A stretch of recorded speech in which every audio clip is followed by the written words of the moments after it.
November 14th, 2024, 11:47 p.m., The Obsidian Club, Manhattan.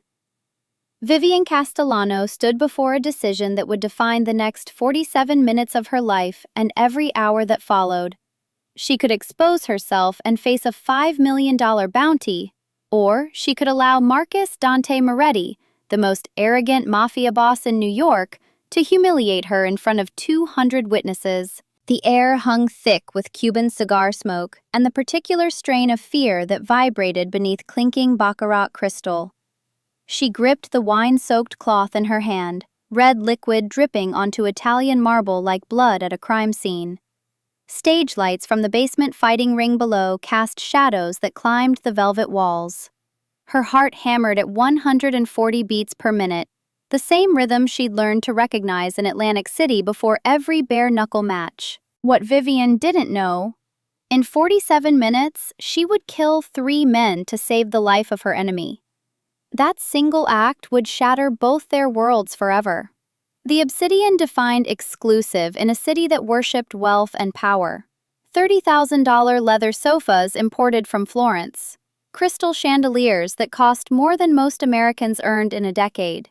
The bass line from the jazz quartet on the main floor made the glassware tremble in perfect rhythm. This was Marcus Moretti's kingdom, where decisions worth millions happened over 18 years scotch and handshakes that meant more than any contract. The club smelled of expensive cologne, aged tobacco, and the metallic tang of old money protecting itself. Vivian adjusted her thick, black-rimmed glasses and kept her head down, balancing a tray that held 6 champagne flutes. Total weight? 8 pounds. She had worked at the Obsidian for 3 weeks, perfecting the art of invisibility in plain sight.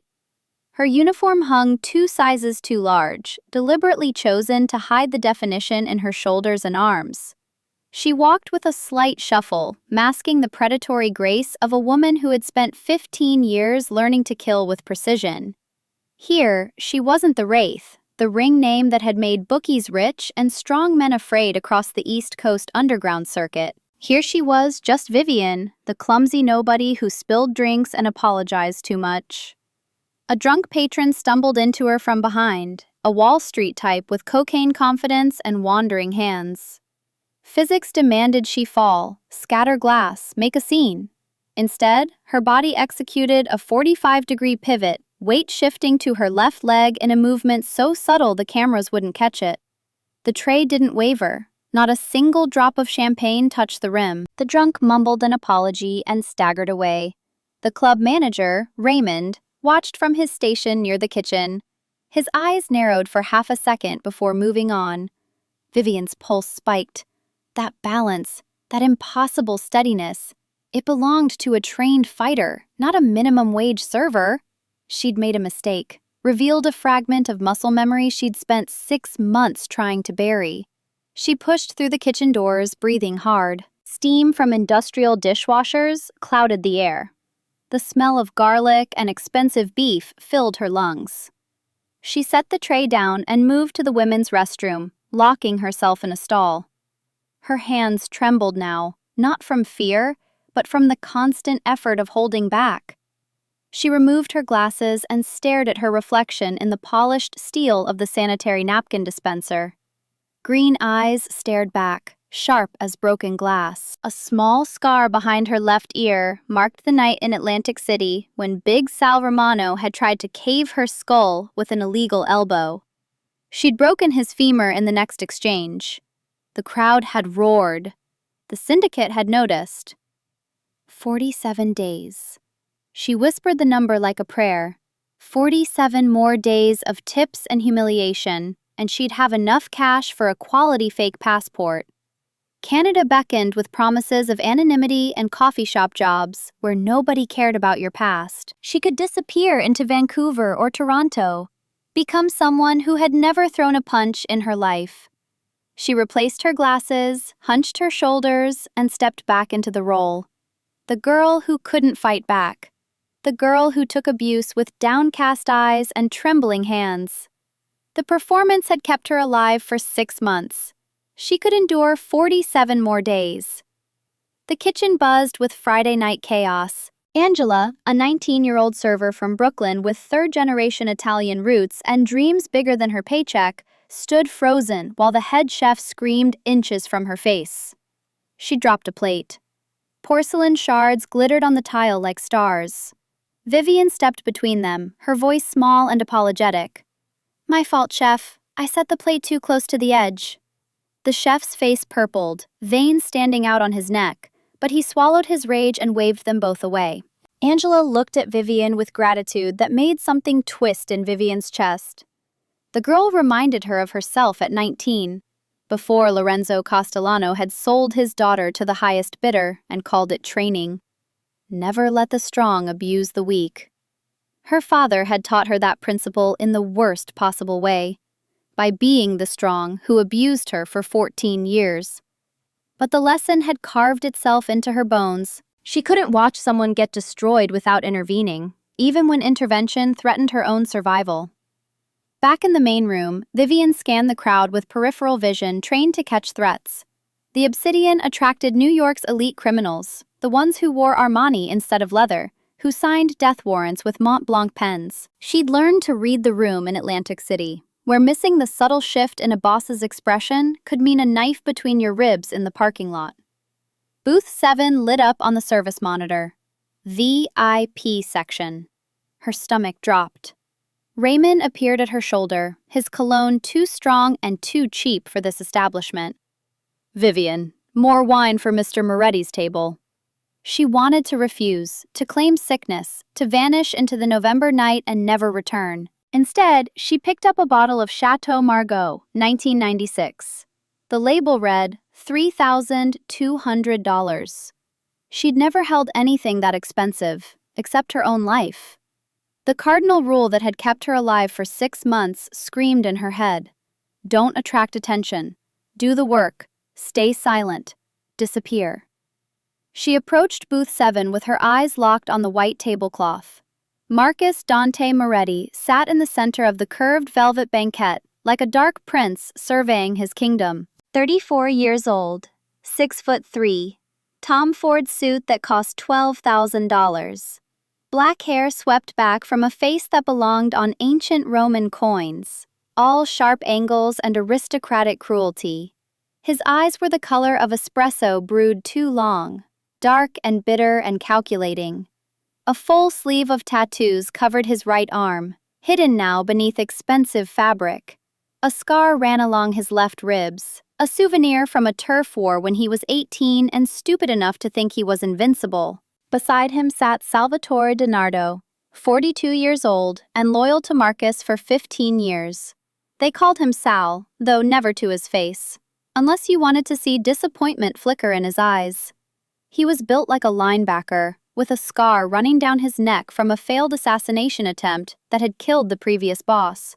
His hands never stopped moving, always ready, always watching. On Marcus's other side, Vincent Marcello nursed his 5th drink of the night. Chicago had sent Vinny 3 weeks ago to discuss territory expansions and profit-sharing arrangements. The man was 38 going on 60, with the nervous energy of someone who'd gambled away more money than he'd ever legitimately earned. Sweat gleamed on his forehead despite the air conditioning. Marcus held a leather folder, reviewing financial documents with the focused intensity that had built his empire. He didn't look up as Vivian approached. His voice carried anyway, low and smooth and absolutely certain of being obeyed. "More wine." Vinny's hand shot out and grabbed Vivian's wrist before she could pour. His palm was hot and damp, his grip painful. Hey, pretty face hiding behind those ugly glasses.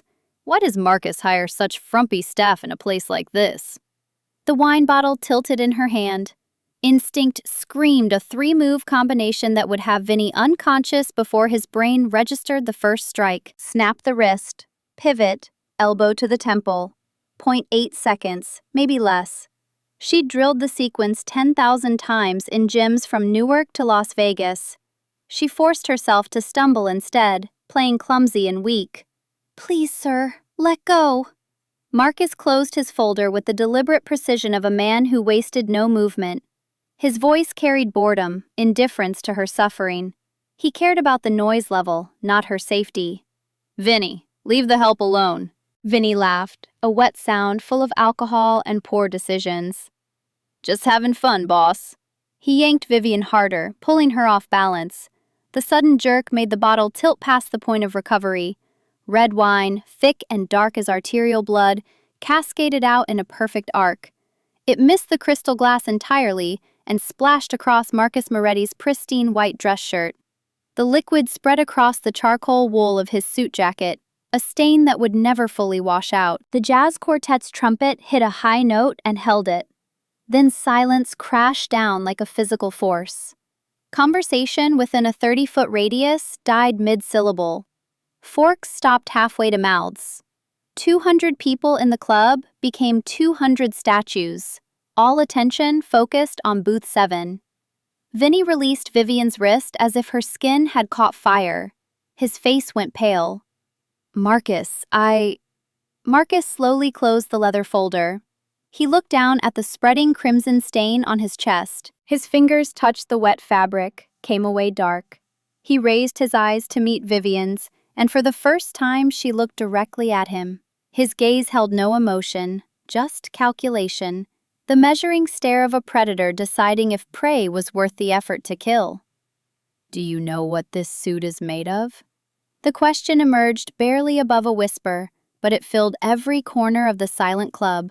Vivian's throat closed. She grabbed a napkin, reaching out with hands she forced to shake. I'm so sorry, sir. Sal intercepted her hand, his grip crushing bone against bone. Don't touch him.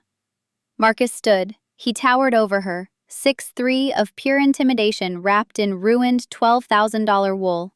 He took the napkin from her hand, wiped a spot of wine from his chin, and let the cloth fall to the floor. Vicuña wool, $12,000. The wine you just wasted cost another $3,200. Total damages, $15,200.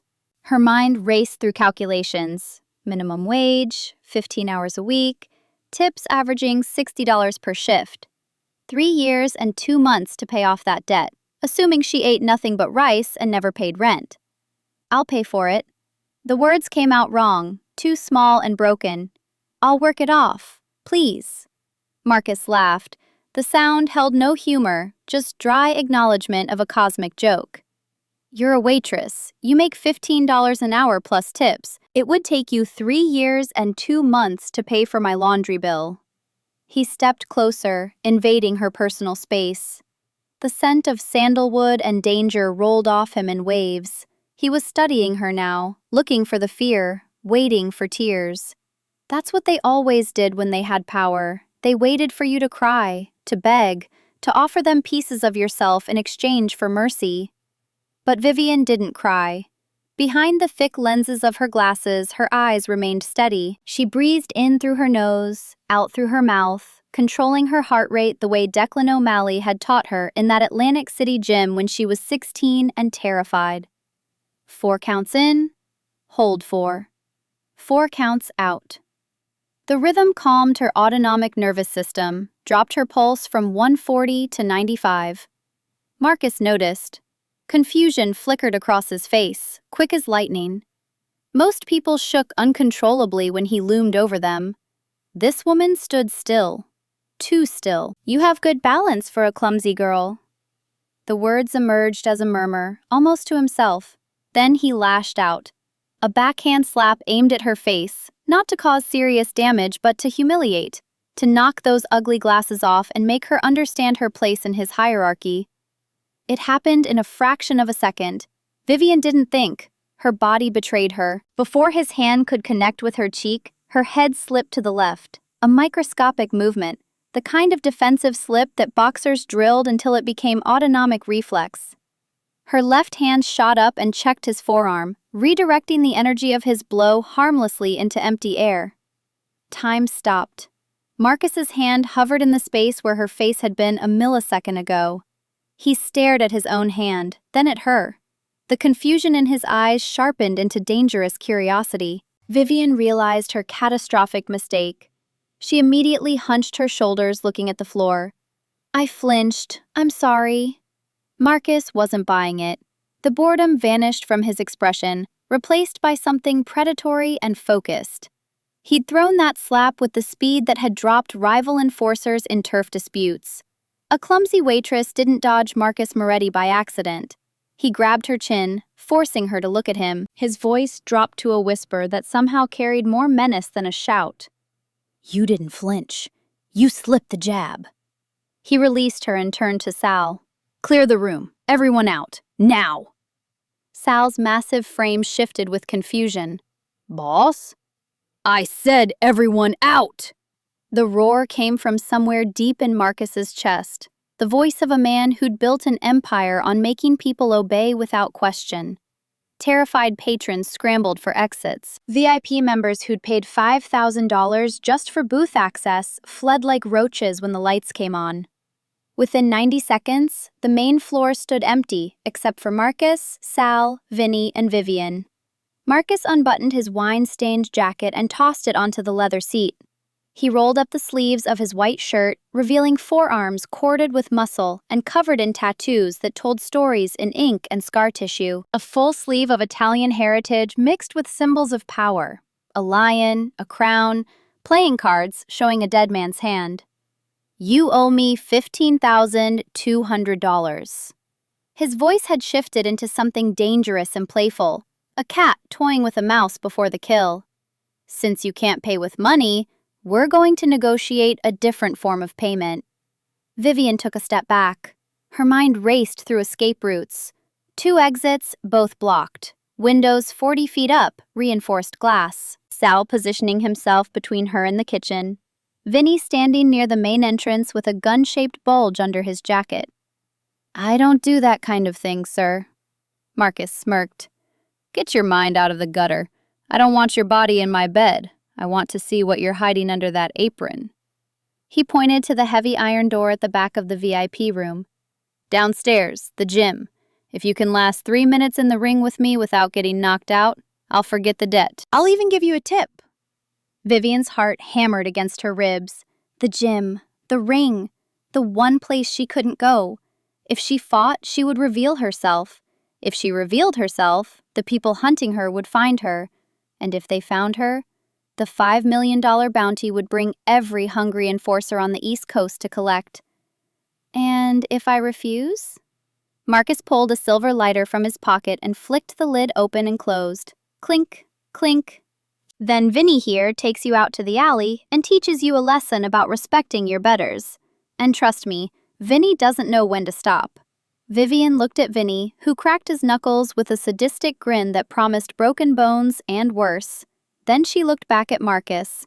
The arrogant kingpin thought he was challenging a helpless waitress to a humiliating beatdown. He thought he was the shark in the tank. She slowly untied her apron, folded it neatly, set it on the bar. She removed her glasses, folding them with deliberate care and placing them on the polished mahogany. Without the frames, her eyes blazed green and sharp as cut emeralds. 3 minutes. Her voice no longer trembled. It came out flat, cold, composed. The voice of a woman who'd survived worse than Marcus Moretti could imagine. Marcus's smile widened, but something in his gut whispered a warning he couldn't explain. 3 minutes, sweetheart.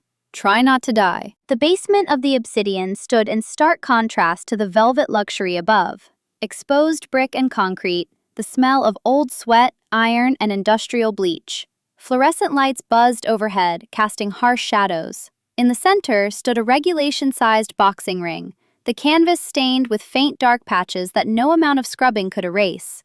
This was where the Moretti family settled disputes that couldn't be resolved with money. Blood sanctified agreements here. Pain taught lessons that lawyers never could. Marcus stepped into the ring, bouncing lightly on the balls of his feet. He moved with fluid confidence, a man who trained regularly and remembered the basics from his Golden Gloves days. He wasn't a professional, but he was a brawler, strong, aggressive, accustomed to winning through force and intimidation.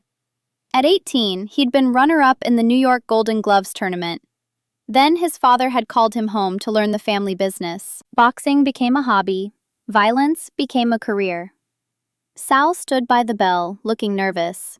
He'd seen Marcus fight before, had watched him break ribs and jaws when enforcement was required. But something felt wrong about this. The woman's eyes held no fear, just cold assessment. Vinny leaned against the ropes, holding his scotch, grinning like this was the best entertainment money could buy. 500 says she starts crying in 30 seconds, boss. Marcus didn't take his eyes off Vivian. Make it 1,000. She'll beg before that. Vivian stood outside the ropes. She'd removed her waitress uniform to reveal a simple gray tank top and black leggings underneath. Her arms were slender but defined, the muscle density obvious now without the oversized clothing. Long, lean muscle built for endurance and explosive speed, not show. She kicked off her cheap work shoes and stepped onto the canvas barefoot. The texture of the mat under her feet triggered a rush of adrenaline, old and familiar as a childhood memory. This was the drug she'd been clean from for 6 months. The hit of combat, the razor edge between control and chaos. The wraith stirred in her chest like a ghost waking from sleep. Control, she told herself. Don't knock him out. Survive. Defend. Make it look like luck. Gloves? She gestured to the rack on the wall where training equipment hung. Marcus raised his fists. Bare knuckle. I want to feel it when I hit you. Unless you're scared. He was trying to provoke her, make her angry and sloppy. A fighter who let emotion drive their hands was a fighter who made mistakes. Vivian didn't respond. She simply walked to the center of the ring and raised her hands. But she didn't adopt a traditional boxing stance. She kept her hands open, palms facing him, in what looked like an amateur defensive posture. To the untrained eye, it appeared clumsy. In reality, she'd positioned herself in a variation of a Muay Thai guard, designed to catch and trap incoming strikes. Sal's hand slapped the canvas. Time!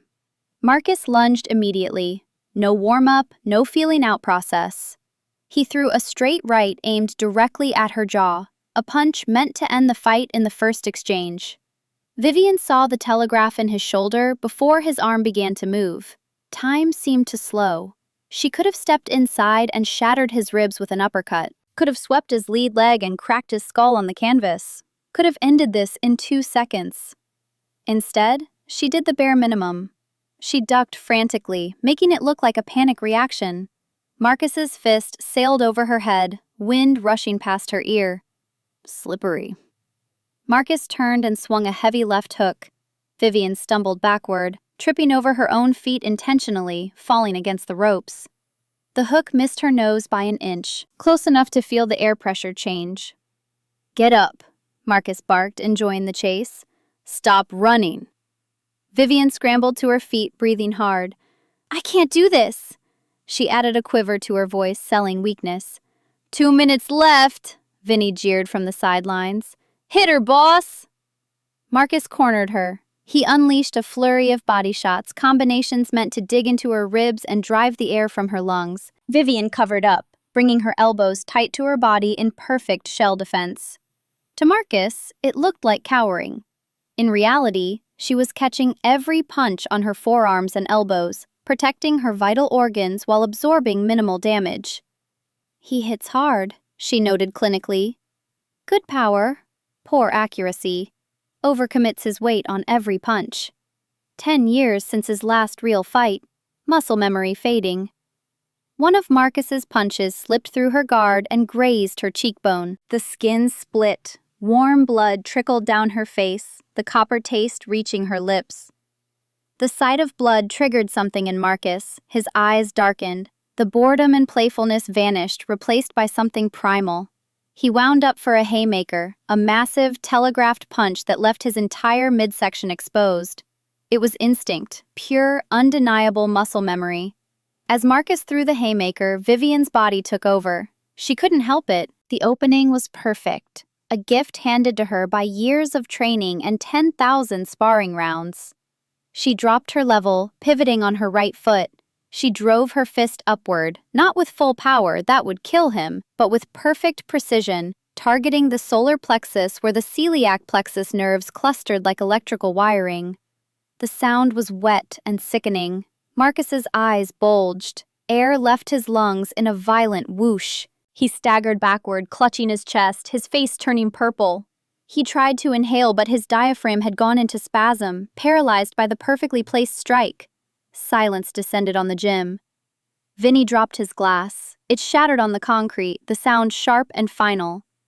Vivian stood frozen, her chest heaving. She'd broken character, shattered the illusion. A waitress didn't know how to throw a liver shot.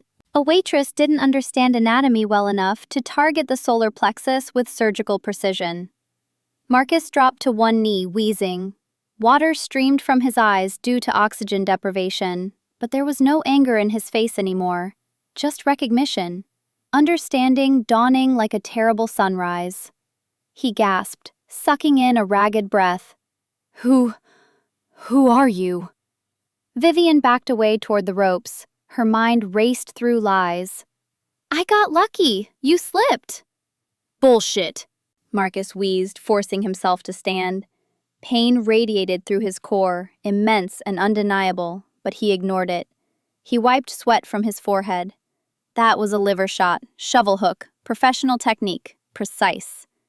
He walked toward her, not aggressively this time, but with terrifying intensity. You're not a waitress, you're a fighter. I took a self-defense class at the Y. The lie came out weak, unconvincing even to her own ears.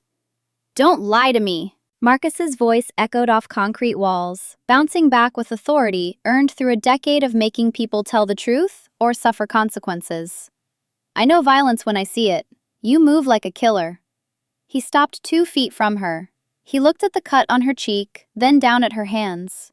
He grabbed her right hand, forcing her palm open. His thumb traced the thick yellow calluses on her knuckles, the kind that came from thousands of hours hitting heavy bags and human bone. These aren't from carrying trays. His voice dropped to something almost gentle, which made it more frightening. These are from fighting. Suddenly, the heavy iron door at the top of the stairs burst open with a crash that made everyone jump. The bouncer from upstairs appeared, wild-eyed and breathing hard. Boss, we have a problem. Marcus didn't look away from Vivian. I'm busy. It's the Galante family. The bouncer's voice cracked with panic. They're outside. 3 SUVs. They say they're coming in for Vinny. Vinny, the drunk Chicago associate, suddenly looked sober as a judge. Fear washed the color from his face. Marcus, you gotta protect me. The Galantes think I skimmed their shipment in Jersey. I didn't know they knew I was here. A loud crash echoed from upstairs, glass breaking. Then the distinctive pop, pop, pop of semi-automatic pistols firing in controlled bursts. They're breaching the front! Sal shouted, pulling a gun from his waistband. Boss, we need to get you to the safe room. Marcus looked at Vivian. The moment stretched, suspended in amber. He had lost his suit, his dignity, his absolute control. This woman had done something impossible. She'd beaten him in a fight while pretending to be weak. And now his world was collapsing around both of them. You can leave through the back. Go. He said it like a command, but it sounded like a plea. Vivian hesitated. Every instinct screamed at her to run. This wasn't her fight. She should disappear into the November night, find a new city, start over with a different name and a different story. She'd gotten good at that over the past 6 months. But then she heard footsteps thundering down the stairs. The door flew open, and 3 men in tactical gear burst into the gym. They wore black windbreakers over body armor, MP5 submachine guns with suppressors hung from tactical slings. These weren't street thugs. They moved like soldiers, clearing corners with professional efficiency. The lead gunman, a man named Dominic Santoro, though Vivian didn't know his name yet, raised his weapon. His voice came out flat and emotionless. Kill everyone. Sal fired back, taking cover behind the ring post. Marcus dove behind a stack of gym mats, pulling a pistol from an ankle holster. But Vivian stood in the open, exposed on the canvas, 15 feet from the nearest cover. The lead gunman raised his MP5, aiming directly at her chest. His finger tightened on the trigger. Marcus saw it, saw death approaching this strange woman who'd just humiliated him, who'd revealed herself as something extraordinary and dangerous. He screamed, "Get down!" But Vivian didn't get down. She saw the gunman's finger squeeze, saw the angle of the barrel, calculated distance, trajectory, response time. In that moment, the last remnants of Vivian the waitress died. The Wraith was reborn. She didn't run away from the gun, she ran toward it. The distance between Vivian and the lead gunman measured 15 feet. In the world of ballistics, that span represented a lifetime if you knew how to use it. She launched herself forward with a burst of speed that seemed to violate the laws of physics, propelling off her back foot like a sprinter exploding from the blocks. Dominic Santoro adjusted his aim. He'd expected her to zigzag or dive for cover. He'd trained with Philadelphia's best tactical units, had dropped targets in situations far more complex than this. But his brain couldn't process a frontal assault from an unarmed woman in a tank top. By the time his neural pathways registered her trajectory, she'd crossed into the dead zone, the space too close for a long barrel to track effectively. Vivian's left palm slapped the MP5's barrel upward. The gun discharged, sending a spray of bullets into the concrete ceiling. Dust and fragments of stone rained down like snow. In the same motion, she stepped inside his guard and drove her right elbow into his throat. The sound of cartilage crushing cut through the ringing of gunfire. Dominic dropped the weapon, both hands flying to his neck, choking on his collapsed windpipe. She didn't pause to watch him fall. Her hands caught the MP5 by its tactical sling as gravity pulled it toward the floor. She spun, using Dominic's slumping body as a shield. The other two gunmen opened fire. Bullets thudded into Dominic's tactical vest, the impacts jerking his body violently against her back. Marcus watched from behind the gym mats, his mind struggling to process what his eyes were seeing. He'd witnessed professional violence his entire adult life. He'd seen Secret Service operatives work in D.C. during a weapons negotiation gone wrong. He'd watched Chicago outfit enforcers clear a room in under 20 seconds. But this was different. This wasn't brawling or spray-and-pray desperation. This was geometry. The absolute efficiency of movement refined until it became art. Vivian dropped to one knee, peering around Dominic's waist. She didn't waste ammunition on suppressing fire. 2 single shots. Crack, crack. The second gunman, a heavy-set enforcer named Carlo, dropped with a hole in his forehead. His body hit the concrete with the dead weight of meat.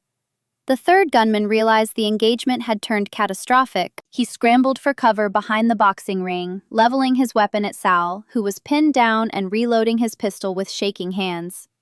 Marcus broke from cover to provide suppressing fire, his shots going wide but forcing the gunman to flinch. Vivian tossed the empty MP5 aside and sprinted toward the ring.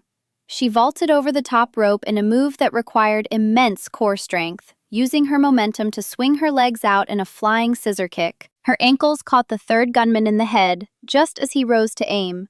The force knocked him unconscious instantly. His helmet clattered across the floor, rolling to a stop against the far wall. Silence crashed down, heavier than before. The air hung thick with cordite smoke and the iron smell of blood. Vinny cowered in the corner, sobbing. Tears and snot ran down his face in equal measure. "They're dead? Are they all dead?" Vivian stood in the center of carnage, her chest heaving. Adrenaline began to fade, replaced by the cold reality of what she'd done. She'd exposed herself completely. The mask had shattered beyond any hope of repair. The ghost was public now. She turned to look at Marcus. He slowly lowered his pistol, stepping over debris. His eyes never left her. He didn't examine the dead attackers or check on Sal. He only stared at the waitress with the messy bun and the blood-stained tank top. "You cleared a room of 3 Spec Ops mercenaries in 14 seconds. His voice held no arrogance now, just hollow recognition. The realization that everything he thought he understood about power and danger had just been rewritten by a woman he'd tried to humiliate. Vivian didn't answer. She walked to where her glasses lay on the floor, the lenses cracked from the chaos. She picked them up anyway, a futile attempt to resurrect the costume, but it was far too late for that. "We need to leave." Her voice came out raspy, damaged by adrenaline and exertion. "That was just the breach team. The cleanup crew will arrive in 2 minutes. If the Galantes are serious, they'll burn this building to the ground."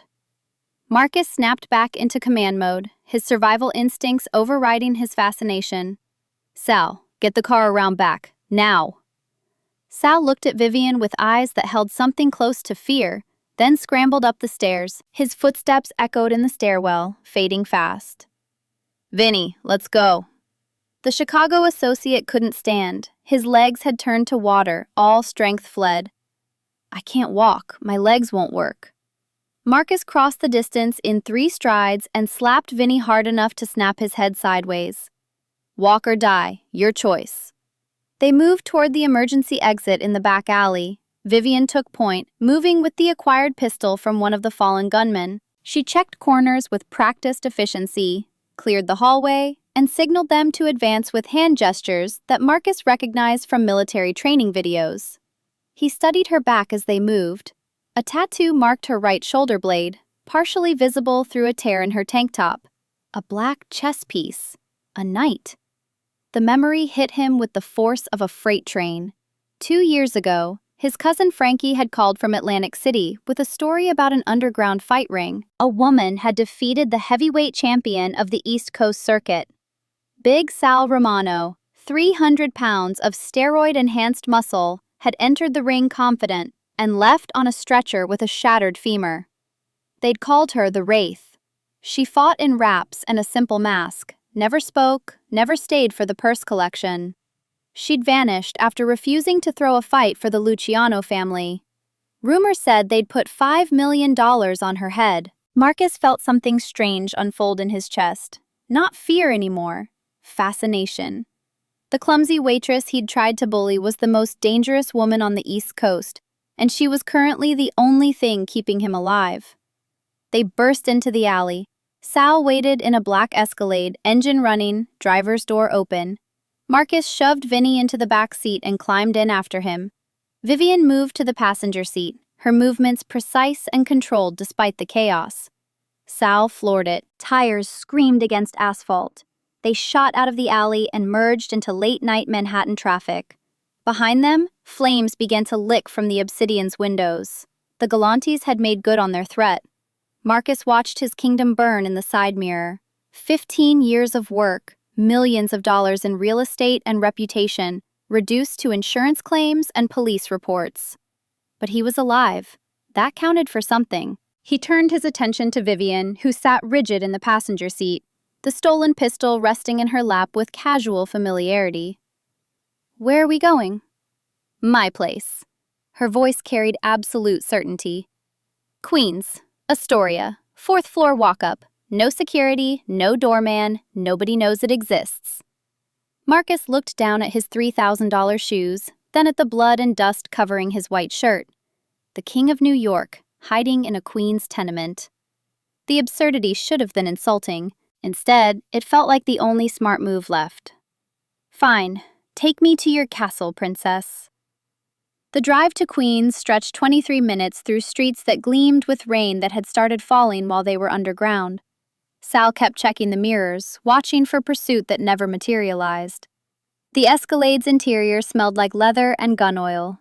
Nobody spoke.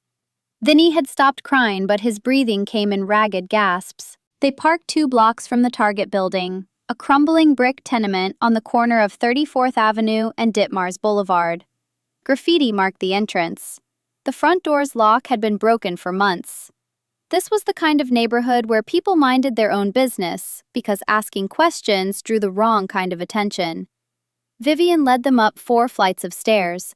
The stairwell reeked of urine and marijuana smoke. Somewhere above them, a couple argued in Spanish, their voices muffled by thin walls.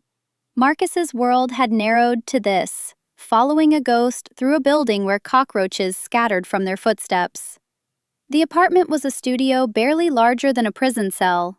A single mattress lay on the floor, made with military precision. A small table held a laptop and a stack of burner phones. No pictures on the walls, no decorations, no plants. This was the home of someone ready to vanish in 5 minutes and leave no trace. Sal positioned himself by the door, blocking the peephole with his massive frame. Vinny slumped into the only chair, pulling out a bottle of vodka he'd somehow smuggled from the club. His hands shook as he drank straight from the bottle. Marcus moved to the window, peering through bent blinds at the street below. "If the Galantes find us here, we're trapped. It's a fatal funnel. One exit, no escape route. Vivian walked to a loose floorboard near the kitchenette. She pried it up and pulled out a first aid kit that looked more like a trauma surgeon's bag. Military-grade supplies, tourniquets, hemostatic gauze, surgical tools wrapped in sterile packaging. They won't find us unless someone tells them where we are. She cast a sharp glance at Vinny, who flinched under her gaze. She turned her attention to Marcus. Take off your shirt. You took a liver shot that dropped you to your knees, and you hit the floor hard during the firefight. I need to check for internal bleeding. Marcus raised an eyebrow, some of his natural arrogance surfacing despite exhaustion. At least buy me dinner first. Shirt off. No humor in her voice, just clinical detachment. He unbuttoned the ruined garment and let it fall. His torso told a story written in scar tissue. Knife wounds from a territorial dispute when he was 22. Bullet graze from an assassination attempt at 26. Wire marks from the time the Russians had tried to extract information about shipping routes. And currently, a massive, darkening bruise bloomed across his ribs where Vivian's shovel hook had landed with surgical precision. She pulled on latex gloves and began to palpate the area. Her fingers were cool and methodical, pressing into his flesh with enough force to test for damage. When she reached his lower ribs, Marcus hissed through clenched teeth. Nothing's broken. She applied cooling gel to the worst of the bruising. But you're going to feel this for weeks. You hit like a truck. He watched her work, studying the concentration on her face. I pulled the punch. She taped a bandage over a cut on his shoulder. If I'd thrown it with full hip rotation, I would have ruptured the organ. Marcus caught her wrist, stopping her movement. The air in the tiny room suddenly felt charged, heavy with unspoken questions. Why didn't you? Why didn't I what? Kill me. You hate men like me. Arrogant, violent. I treated you like garbage in my club. You had every reason and opportunity. Vivian looked up, her green eyes meeting his dark ones. The intensity of the connection made something shift in both their chests. You did treat me like garbage, but you didn't look at me with pity. You looked at me with challenge. And when the shooting started, you tried to protect me. You told me to get down. She pulled her wrist free gently. I'm used to men using me as a shield, Marcus. You're the first one who tried to be the shield for me. The words hung in the air between them. Marcus fell silent, processing this revelation. He watched her move around the small space, checking locks, turning off lights so they wouldn't cast shadows. She moved with the confidence of someone who'd survived far worse than tonight. Who taught you? The question emerged quieter than he intended. Atlantic City is where you fought, but where did you learn to shoot? To slip a jab like that? Vivian sat on the edge of the mattress, methodically cleaning the pistol she'd taken from the dead gunman. My father, Lorenzo Castellano. He was a boxer, Golden Gloves champion in the 90s, but the game destroyed him. Injuries, no money, drinking. He wanted a son. He got me instead. So he built the son he wanted out of the daughter he had, started training me at 8 years old.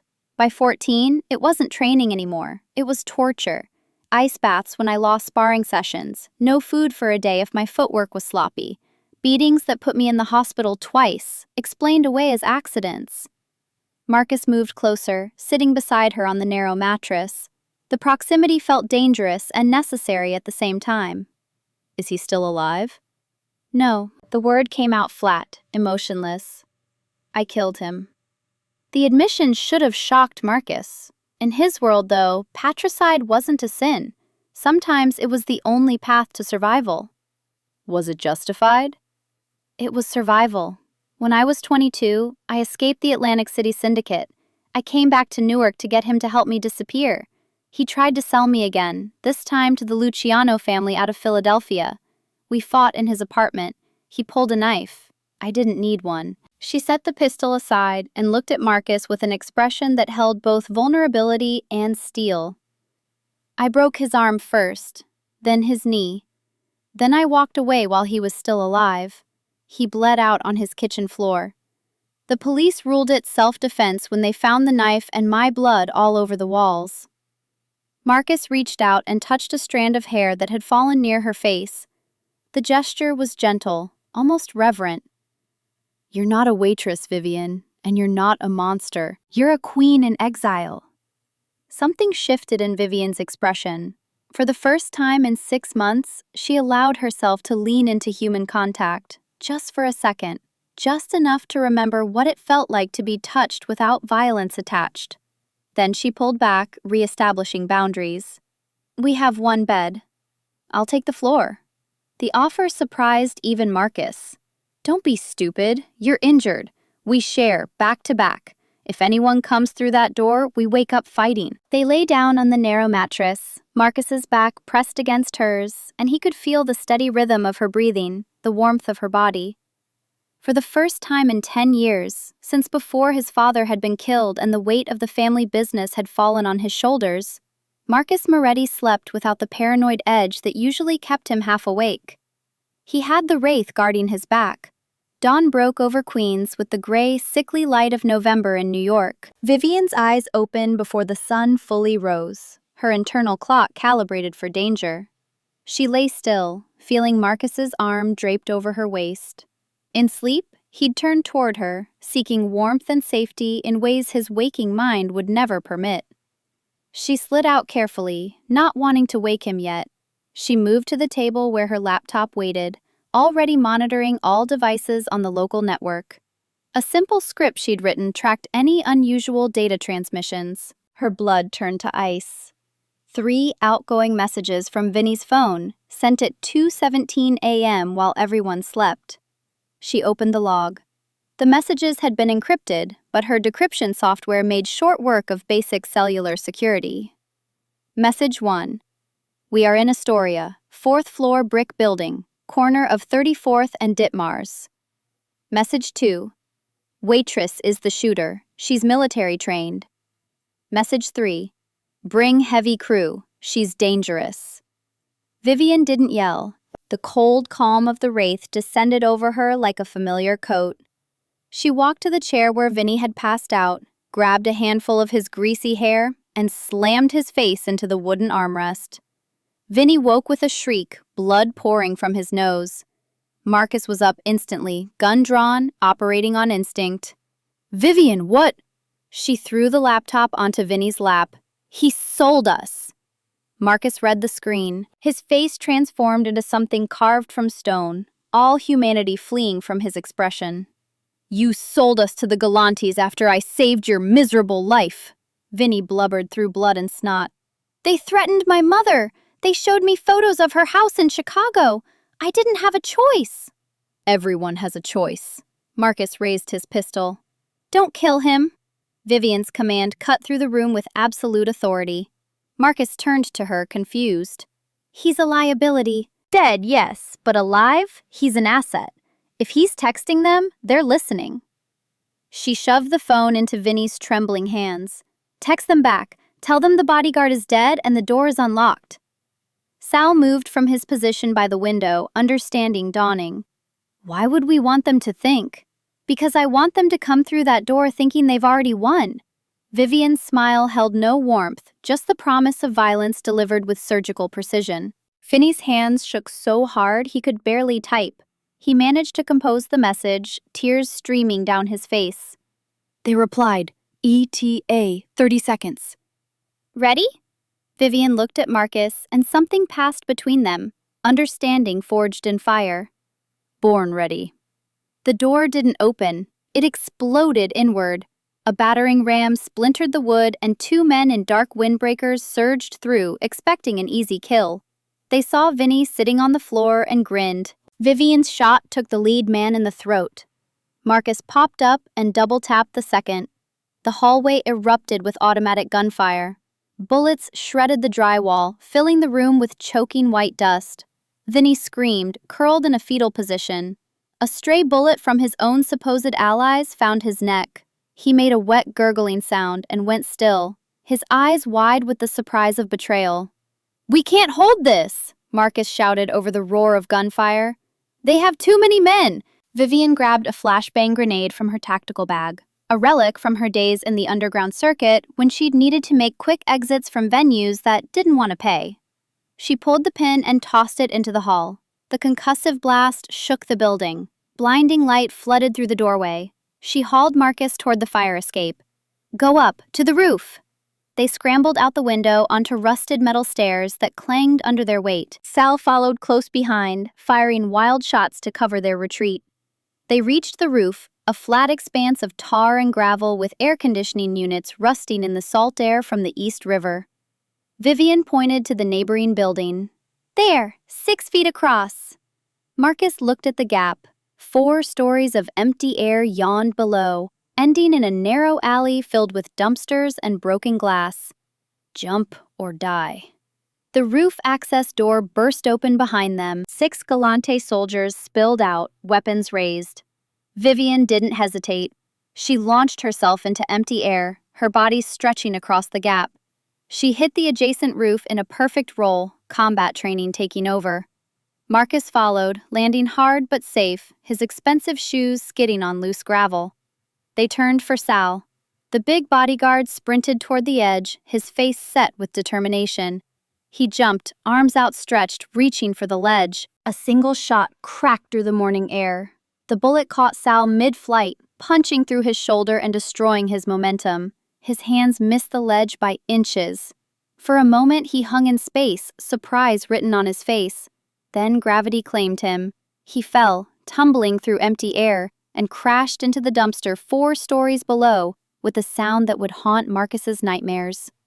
Marcus lunged forward, screaming, "Sal!" He stared into the alley, watching his most loyal soldier's broken body sprawled across garbage bags. 15 years of brotherhood, 15 years of trust, gone in a single bullet. Vivian grabbed his face, forcing him to look at her. She slapped him hard enough to leave a mark. "And they'll kill you too if you don't move!" She dragged him from the edge as bullets began to chip the concrete around them. They sprinted across the Queen's rooftops, a desperate parkour race against death. Vivian led, her knowledge of these buildings from months of reconnaissance giving them the advantage. They jumped gaps, slid down fire escapes, vaulted over AC units. 5 blocks later, they collapsed in a narrow alley behind a Chinese restaurant. The smell of garbage and cooking oil filled their lungs. Marcus gasped for air, his body shaking. Not from fear, from rage that consumed him like fire. "They killed him. They killed Sal." Tears mixed with the dust and blood on his face. Vivian's voice stayed steady, anchoring him to reality. "They're going to pay. I'm going to burn the Galantes to the ground." "We will, but not today. Today we survive." She stood and extended her hand to the fallen king of New York. "Where do we go? I have no safe houses left." Vivian pulled him to his feet. "You have me, and I know a place where the Mafia doesn't go, a place where the Wraith used to train. We go there, we heal, then we take back your city." Marcus looked at her scarred, calloused hand. He took it. "Lead the way." Iron Eddie's gym existed in the liminal space beneath the elevated 4 train tracks in the Bronx. The building didn't appear on city maps, deliberately omitted through careful bribes and strategic neglect. When the steel door opened, a man carved from granite and old violence studied them with eyes that had seen too much death to be surprised by anything. Declan the Bull O'Malley stood 6'1", his shoulders still broad despite 61 years of wear. Scars mapped his knuckles and forearms. His nose had been broken 7 times and set poorly each time. White hair cropped military short. He'd trained fighters for 4 decades, taught them how to take punishment and dish it back with interest. He looked from Vivian to Marcus, taking in the blood and dust and exhaustion. "Wraith, you brought a stray." "I brought a partner." Vivian's voice carried an edge that O'Malley recognized, the sound of someone who'd decided to stop running. O'Malley's eyes assessed Marcus with the cold calculation of a man who could read weakness in a glance. "He looks soft. We fix that." The gym smelled of sweat, leather, and the liniment that O'Malley rubbed into damaged muscles. A regulation ring dominated the center, its canvas stained with the evidence of 10,000 rounds. Heavy bags hung from chains, their surfaces worn smooth by countless fists.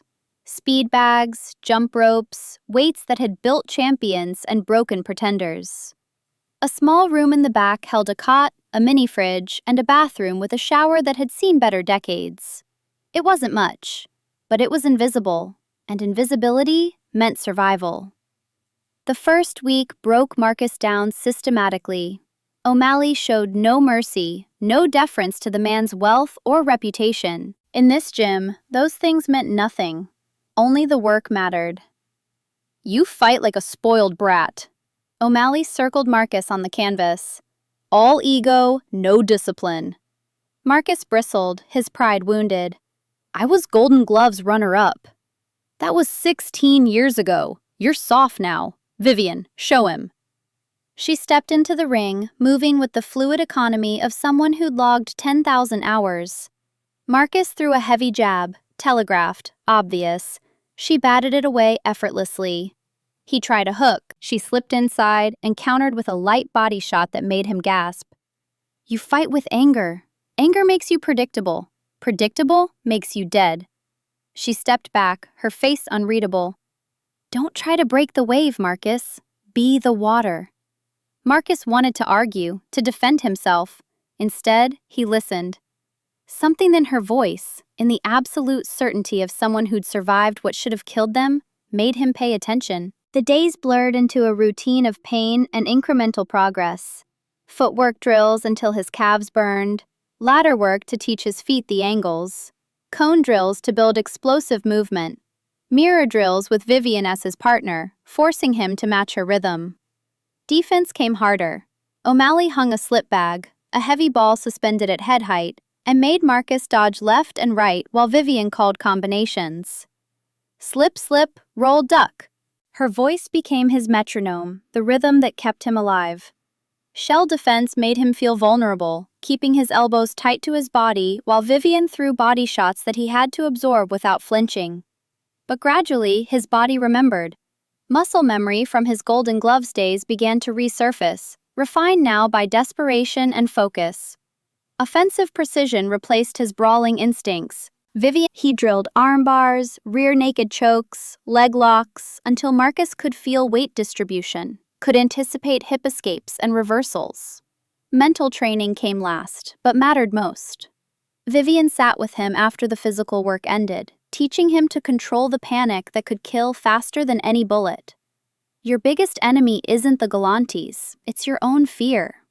She demonstrated box breathing. 4 counts in, hold 4, out 4, hold 4. Control your breath, you control your body. Control your body, you control the fight. Week 3 brought transformation. Marcus lasted a full 5-minute round without getting knocked down. Vivian smiled, a genuine expression that transformed her face from cold beauty to something warm and human.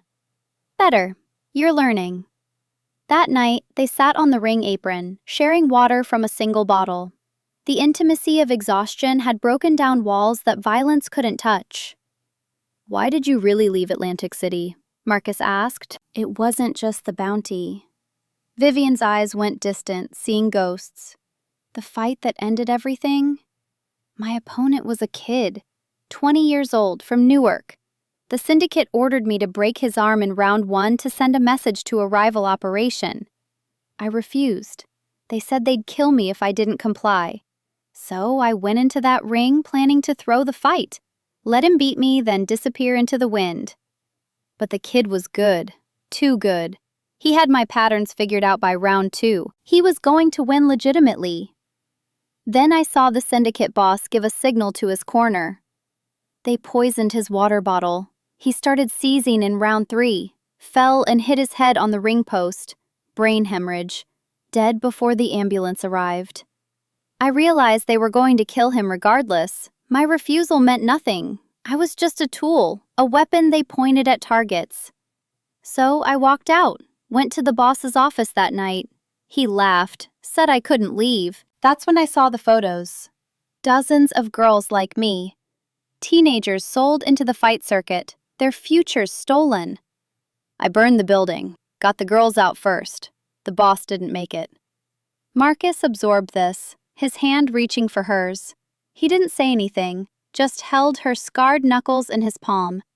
Vivian's voice broke, the first time Marcus had heard her armor crack. "I'm tired, Marcus. Tired of running. Tired of being a weapon. I want to be a person again." He squeezed her hand. Then we finish this, together, and when it's over, you get to choose who you are. The moment stretched, intimate and fragile. Then O'Malley walked in, having overheard the last part. His gruff voice carried unexpected gentleness. Word on the street, Galante's put out a $500,000 bounty on you two. And someone from Philadelphia just flew into LaGuardia. Tall guy, expensive suit, asking about the Wraith. Vivian went pale. Dominic. Who's Dominic? Dominic Santoro, Luciano family enforcer out of Philadelphia. He's the one who handled the $5 million bounty after I burned down the syndicate. If he's here, it means they know where I am. Marcus stood, his body hardening with resolve. Then we don't have 6 weeks. We have maybe 1. Week 5 arrived with December cold and strategic intelligence that would reshape their war. They'd been at Iron Eddie's gym for 33 days, long enough for muscle memory to rebuild, short enough that the Galantes believed them dead and buried. O'Malley returned from a supply run with surveillance photos spread across his battered desk, images captured by a contact who still worked security at the Obsidian. The Galantes are hosting a coronation gala this Saturday. Donato Galante himself, taking over your club publicly. 50 guards, metal detectors, invitation only. O'Malley tapped a photo showing Galante's wrist. He's wearing your watch, Marcus. The Patek Philippe had belonged to Marcus's father, a gift marking his 20th year running family operations. Seeing it wrapped around Galante's wrist felt like desecration, like watching someone dance on a grave. My club. Vivian studied blueprints O'Malley had acquired through channels he refused to explain. Her tactical mind dissected every entrance, every vulnerability. It's a fortress. We can't fight 50 men head-on. We don't need to fight them. O'Malley's scarred finger traced the main entrance. Galantes are old-school superstitious. They believe in ghosts, curses, omens written in blood. If Marcus walks through the front door, a dead man resurrected, they'll freeze. Superstition buys you 3 seconds. Vivian's green eyes sharpened with understanding, the predator recognizing an opening.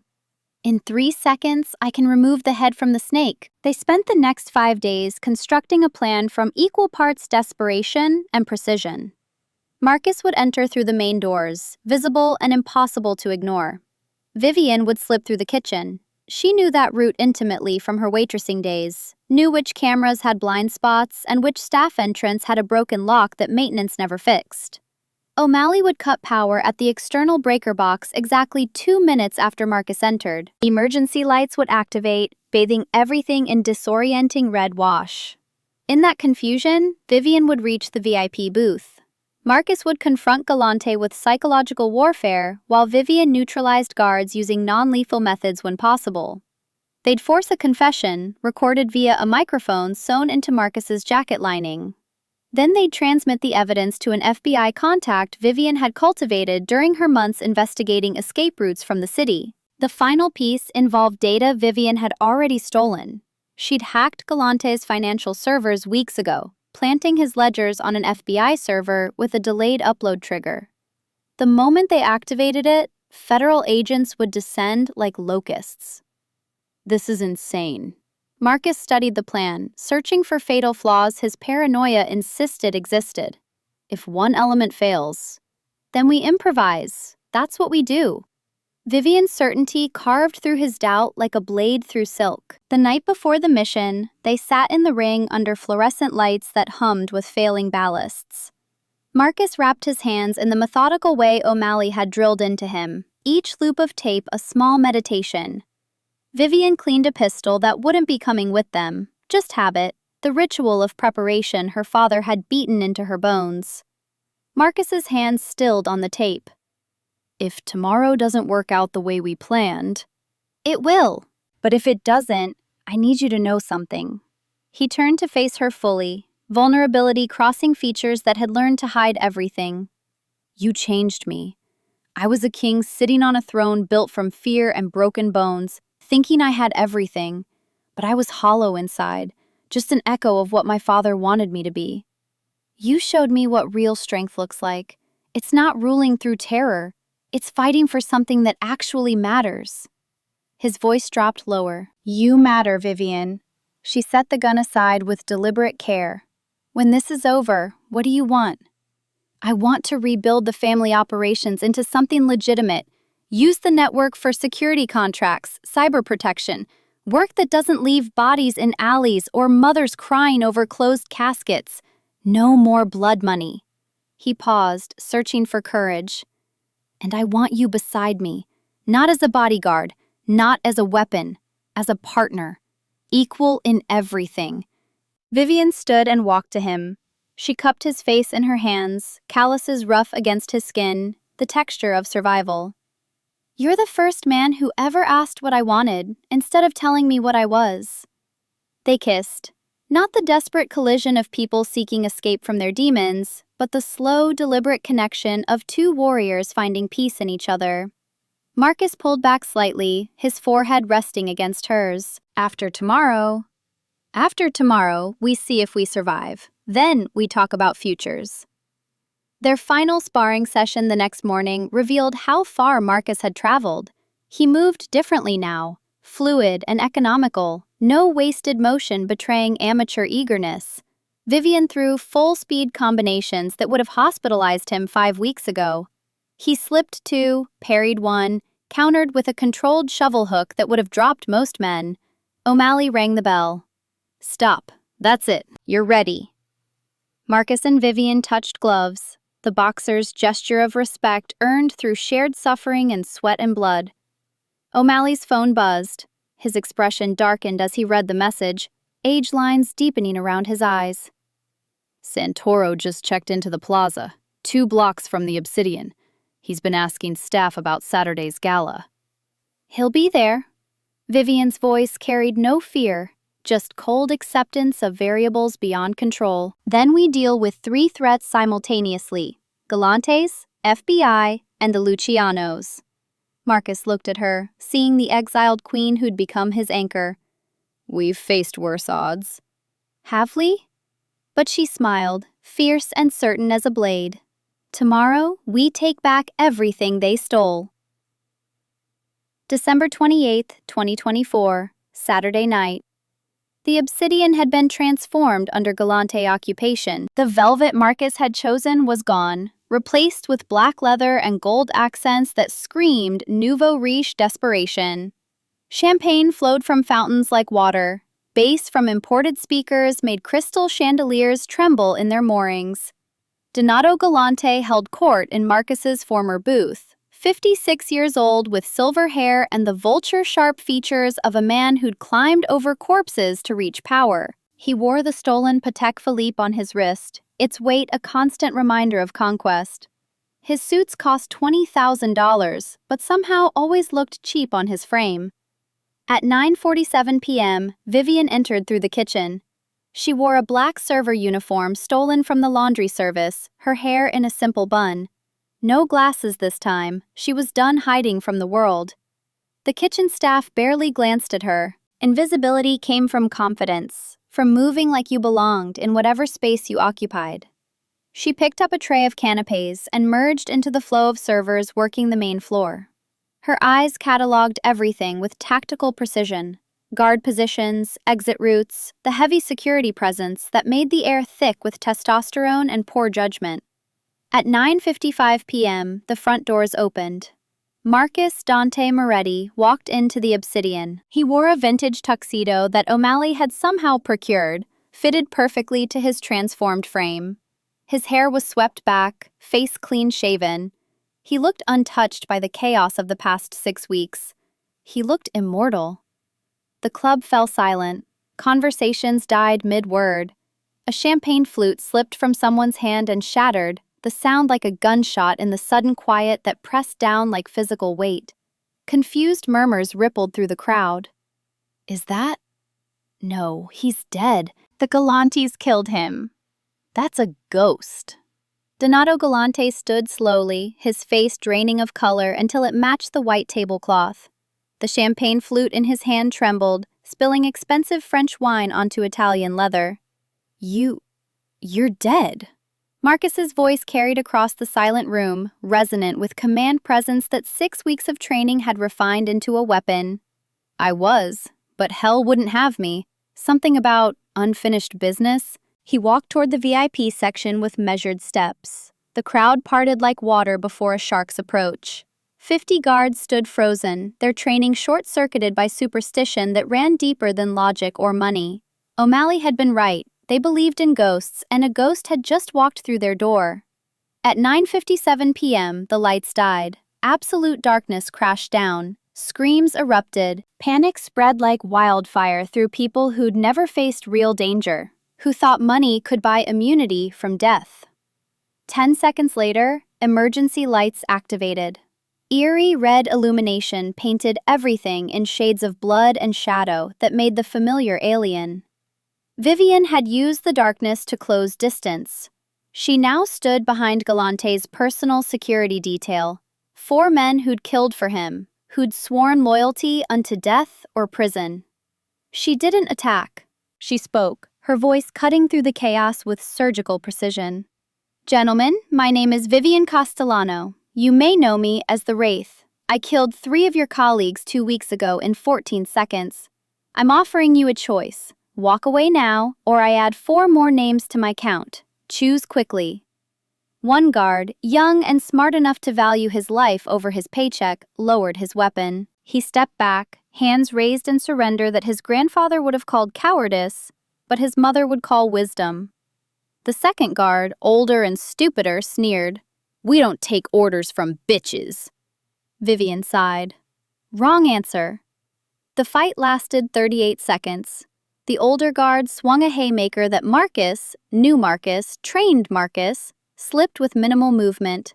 As the guard's momentum carried him forward, Marcus drove a shovel hook into his liver. The man collapsed instantly, gasping like a landed fish. The third guard charged with a knife drawn from a boot sheath. Vivian kicked the heavy oak champagne table onto its side, creating instant cover. The blade slashed empty air where her throat had been. Marcus parried the guard's wrist, trapped his arm, and drove an elbow into his nose. Cartilage shattered with a wet crack that made nearby witnesses gag. The fourth guard aimed his pistol at Vivian. She threw a full champagne bottle, 8 pounds of glass and liquid moving at 30 miles per hour. It struck his gun hand, knocking the weapon away. She closed the distance and drove her high heel into his kneecap. The joint exploded sideways. He went down screaming. The fifth guard pulled a backup pistol, aiming at Marcus's back. Vivian saw it, no time for warnings or clever tactics.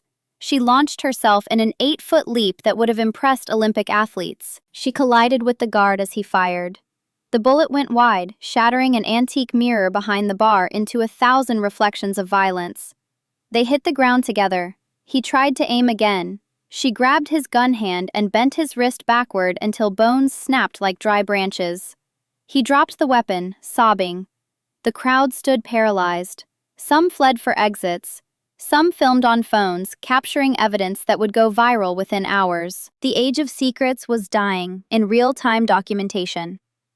Marcus reached Galante, who fumbled for a gold-plated revolver in his jacket. Marcus caught his wrist and twisted until bone fractured with sound like snapping wood.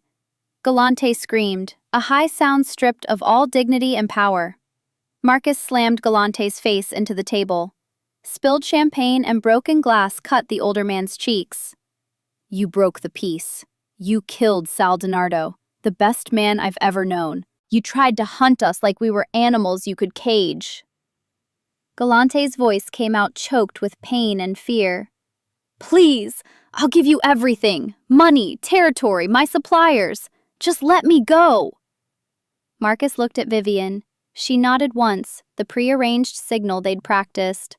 Marcus straightened his tie with his free hand. "You don't get to leave, Donato. I'm not going to kill you. That would be mercy you don't deserve." Vivian pulled out her phone, showing Galante the screen with its damning evidence. 5 minutes ago, I uploaded your private ledgers to the FBI's organized crime database.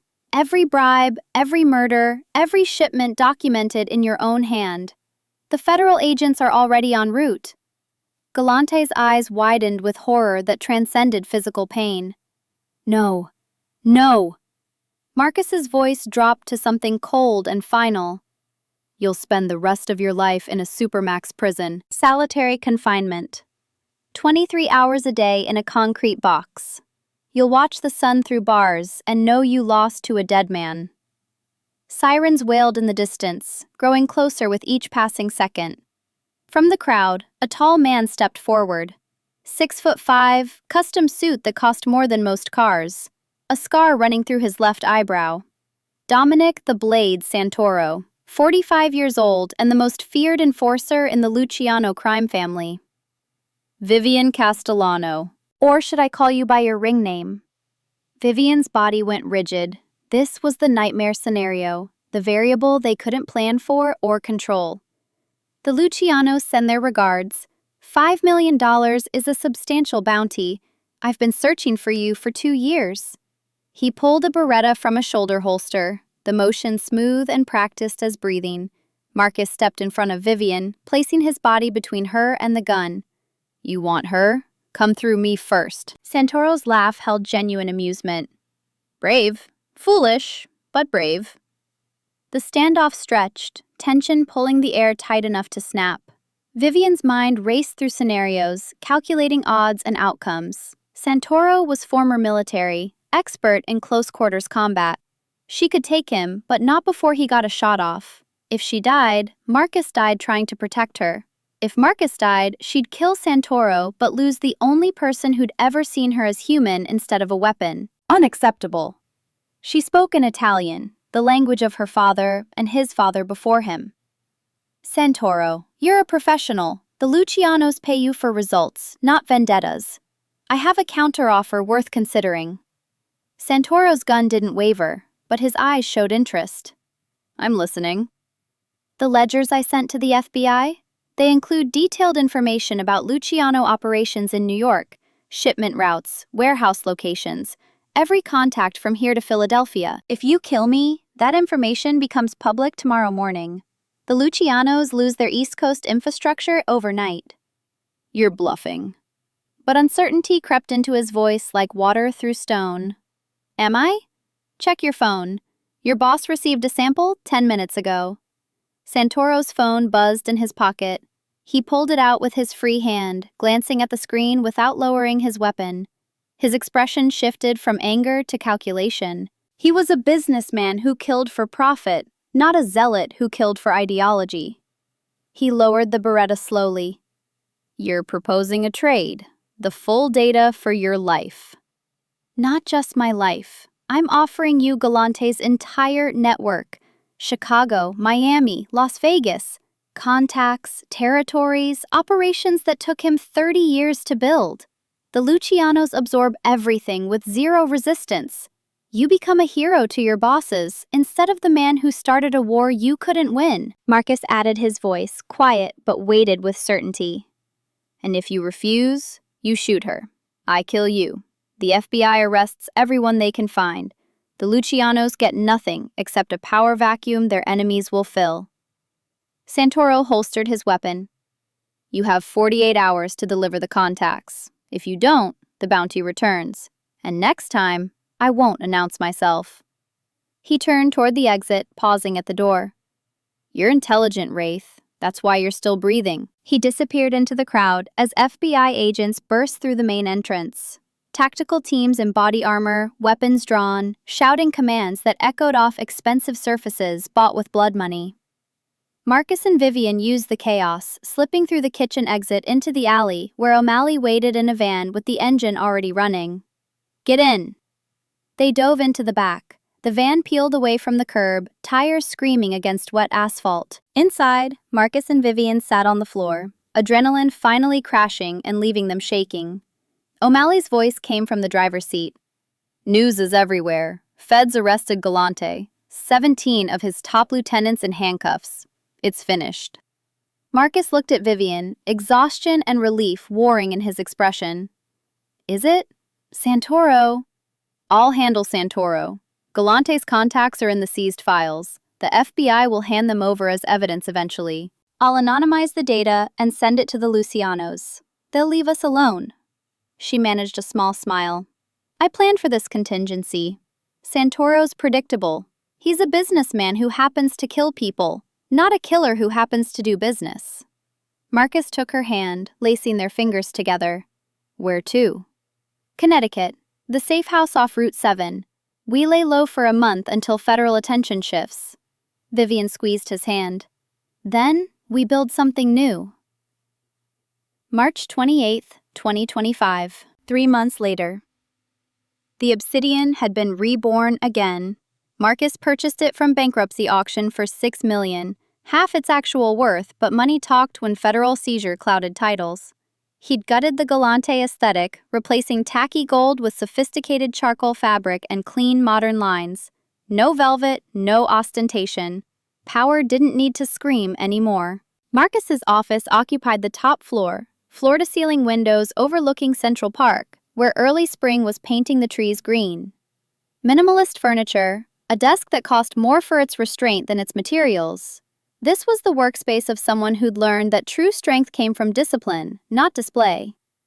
The door opened. Vivian walked in, and Marcus felt the same catch in his chest he'd experienced every day for 3 months. She wore a tailored charcoal pantsuit that matched his own, her hair down in waves that caught afternoon light. No glasses, no hunched shoulders, no apologies for existing. Professional, powerful, equal in every way that mattered. She handed him a tablet. The Lucianos accepted our revised terms. Security consulting contracts only. Cyber protection, risk assessment, executive protection for their legitimate businesses. No weapons, no trafficking. Nothing that puts us back in federal crosshairs. Marcus scrolled through the agreement, impressed despite himself. You negotiated directly with them? Santoro's boss appreciated the Galante contacts. They've made $40 million in the first quarter absorbing those territories. He sees more value in keeping us alive and allied than dead and scattered. She sat on the edge of his desk, close enough that he could smell her shampoo, something simple and clean that reminded him of new beginnings. We're useful now. Useful is better than dangerous. Marcus set the tablet down and pulled her close, his hands on her waist. You know, I still owe you $15,200 for the suit you ruined. Vivian laughed, the sound genuine and unguarded in ways she'd never been before meeting him. I think we're even, Marcus. I saved your life, you saved mine. No. His voice went soft, intimate in the way he only allowed with her. I didn't save you. I just gave you a bigger arena to fight in. You saved yourself the moment you decided to stop running. He kissed her, and the city sprawled beneath them, their city now, rebuilt not on fear but on respect earned through blood and transformation and choosing to be better than what their fathers had made them. The past 3 months had been careful construction. Moretti Security Consulting had launched as a legitimate firm, providing cybersecurity, private protection, and risk assessment. Their client list read like a Fortune 500 directory. Law firms needing discreet protection, tech companies wanting executive security, celebrities tired of amateur bodyguards who created more problems than they solved. The Obsidian became a networking hub for business elites. No crime, just connections brokered over expensive scotch. The kind of place where deals happened in handshakes that meant more than contracts. Vinian served as chief security officer, her face now public and her past acknowledged in careful terms. She'd been a fighter, yes, had a complicated history, certainly, but she'd walked away from that life and built something better. The narrative was true enough to satisfy curiosity without inviting investigation. Marcus operated as CEO, leveraging his former connections, now transformed into allies rather than enemies, to broker deals and resolve disputes without violence. The network he'd inherited from his father became a resource for legitimate business instead of a machine for generating corpses and grief. O'Malley ran a Moretti-funded youth boxing gym in the Bronx, giving kids an alternative to the streets that had swallowed so many of their older brothers and fathers. The old fighter had found purpose, teaching the next generation that discipline mattered more than rage. Sal's family received a $2 million trust fund. His widow and 3 children would never want for anything. An annual scholarship in Sal's name sent underprivileged kids from the Bronx to college. The money couldn't bring him back, but it honored what he'd stood for: loyalty, protection, family chosen rather than born into. Not everything was clean. They still maintained contacts with gray market operators, information brokers who traded in secrets instead of drugs. They had relationships with former enemies, alliances built on mutual benefit rather than affection. Vivian's past remained one mistake away from resurfacing like a corpse in dark water. But they navigated it together. That made all the difference. Evening fell over Manhattan, painting the sky in shades of orange and purple that reminded Marcus of Bruce's healing. They stood on their penthouse balcony, their shared home now, not his territory or hers, but space they'd claimed together through choice rather than necessity. "Do you ever regret it?" Marcus asked, his arms wrapped around her from behind. "Leaving the ghost behind?" Vivian leaned into him, feeling safe for the first time since her father had started training her at 8 years old. The Wraith was survival. This is living. There's a difference between existing and being alive. What if someone from your past comes back? Another syndicate looking to collect? Her voice carried absolute certainty forged in fire and blood. "Then we handle it. Together. I'm not running anymore, Marcus. I found something worth standing and fighting for." He turned her to face him. "What if I get arrogant again, start treating you like you're beneath me?" She grabbed his tie, pulling him close with a smirk that promised violence and affection in equal measure. "Then I'll remind you what happened last time. A shovel hook to the liver is very humbling." They laughed, the sound carrying over the city that had tried to break them and failed. Marcus's expression turned serious, vulnerable in the way he only allowed with her. "I love you, Vivian Castellano. Not the Wraith, not the waitress you pretended to be. Just you. The woman who taught me that real power comes from choosing who you want to be, instead of accepting what others made you." Vivian's eyes glistened, tears she'd refused to shed for 20 years finally breaking through armor she'd thought was permanent. "I love you too. You're the first person who made me feel like I had a choice in who I could become." They kissed as the city lights blazed beneath them, a kingdom rebuilt on respect instead of fear. Vivian's phone buzzed. Unknown number. She pulled it from her pocket, glancing at the screen. Her expression shifted. "Congratulations on your new life, Wraith, but you owe me a rematch. See you soon. NS." She showed Marcus. He read it, then met her eyes with the calm of someone who'd learned that threats were just problems waiting to be solved. "Together?" "Together." They turned from the balcony and walked inside, closing the doors on the night. Tomorrow would bring new battles. Tonight, they had peace. And peace, they'd learned, was something you had to fight for every single day.